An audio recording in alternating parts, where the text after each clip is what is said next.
Welcome to solverfy.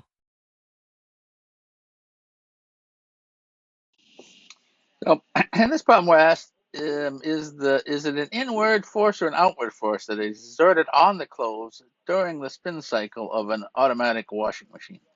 So if we look at a washing machine, again, just from the top down, and we have this drum in here and it's spinning around, and we have the clothes. Obviously, if you've ever looked in, we've had them all, or actually just when you pull them out, you see they're all basically crammed up against the wall of the drum here. And that's because they want to continue their motion in a straight line. And so we have some like, say you have a little sock here, it wants to keep going this way, but the drum is forcing it to go, to change its velocity, not the magnitude of the velocity, but the direction of the velocity.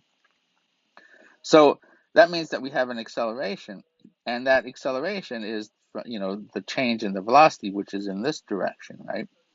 Um, and so the force that is exerted on the clothes is then inwards to keep them from basically flying off. So you can think about, if this drum were to, if you were to basically, if some of these clothes were to break free from the drum, they would just shoot off in whatever, tangent to whatever direction they were going.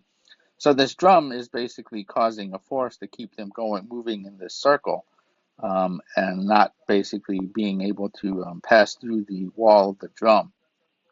Um, you can also sometimes see, I don't know if you've ever noticed, this happens sometimes, that you have, like, the wall of the drum has holes in it, right? So if you look at the wall, it's got all these holes in it, basically to let the water pass through, but not the clothes. So basically, the spin cycle, you're trying to spin the water out. And again, because the water wants to go straight also. So the water wants to, pass through this wall. And so you have a porous wall here so that the water can pass through. But sometimes you'll see that, like, if you have a string or something, if the knot in the string, like from sweatpants or something, is the right size, it will actually get stuck in one of these holes, because if it's just right, the end of the string will go through, and then the force is enough on the knot.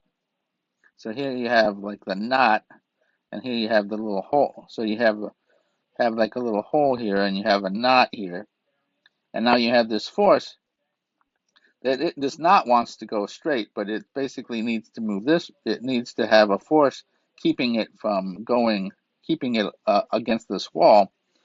But if there's no part of the wall there, or that force is too small, this knot might pass through, and you wind up actually getting your string stuck in your washing machine, and you got to pull it out. And in fact, sometimes it's a little hard, because the holes in the washing machine usually have a little bit of a chamfer on them, like this. So when that knot gets back here, it basically gets wedged in there, and sometimes it's extremely hard or impossible to get out, and you just have to cut it. And hopefully that knot then gets washed out with the water in the next load. So anyway, the force, the long-winded answer of a short of the long-winded version of a very short answer. The short answer is it's inward. The force is on the clothes is inward. That keeps them going around in a circle.